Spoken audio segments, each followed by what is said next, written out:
қошемет соғып қояйық, қадірменді ағайын.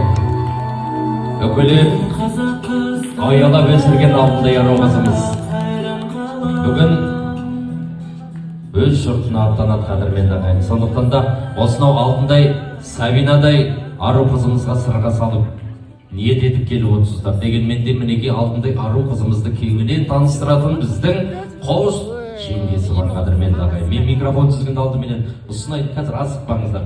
Алтындай ару қызымыздың жақсылап мақтауын жеткізіп таныстырып өтеге тілек айтып кетпейміз. Қызды жақсылап таныстырамыз. Қайсымыз? Стажы. Ал саламатсыздар ма, құрметті қонақтар.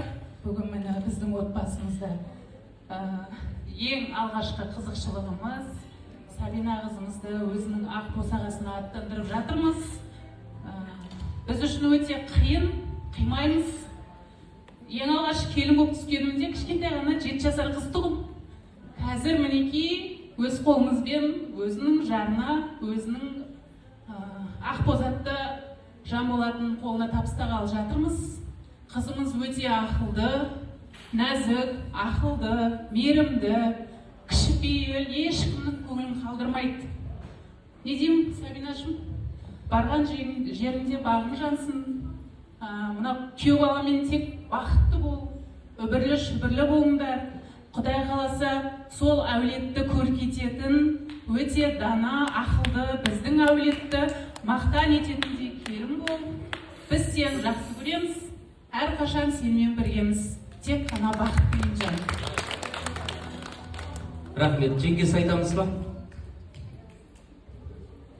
Сабина жаным, бақытты бол, ең бастысы бақытты, және барған жеріне өзің бақытты бол, сосын қалған отбасының бақытты болады. Рахмет. Енді жастар ғой, әлі де болса стаж керек, дұрыс па? Генерал апаларымыз, полковник кісілер отырғаннан кейін енді аяқ қол дірілдейді. Дегенмен де құдағилар сіздер жақтан да жеңгелер алып шыққан кезде бір нәрсе беретін бе еді? Сол бермегеннен кейін де екеуі таныстырмай тұрған.